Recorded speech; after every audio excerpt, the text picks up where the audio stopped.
యుఏఈలో రెసిడెంట్స్‌గా ఉంటున్నారా? అయితే మీకు ఒక సూపర్ ట్రావెల్ అప్డేట్. ఇప్పుడు 18 కంట్రీస్‌కి వెళ్ళే అవకాశం యుఏఈలో ఎవరెవరైతే రెసిడెంట్స్‌గా ఉంటున్నారో వాళ్ళకి వీసా ఫ్రీ లేదా వీసా ఆన్ అరైవల్ సౌకర్యాన్నయితే కల్పించారు.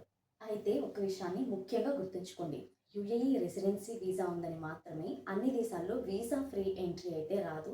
దానికి మన పాస్‌పోర్ట్ అండ్ నేషనాలిటీ మీద కూడా ఆధారపడైతే ఉంటుంది వీసా ఫ్రీ ఎంట్రీ కోసం. ఫస్ట్ వీసా ఫ్రీ దేశాలైతే చూసేద్దాం.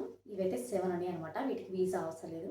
Armenia, Georgia, Kenya, Seychelles, Sri Lanka, Uzbekistan and మాంటినెగ్రో.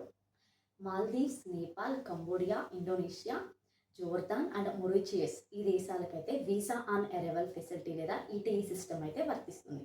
ఖచ్చితంగా ఈటీఏ లేదా వీసా ఆన్ అరైవల్ మనం అక్కడికి వెళ్ళిన తర్వాత వీసా అనేది తీసుకోవచ్చు. Always verify the latest entry requirement with official immigration authorities before booking your trip.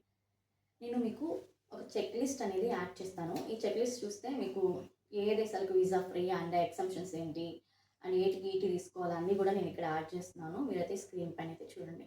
And follow me for more videos. Thank you for watching and please subscribe my channel.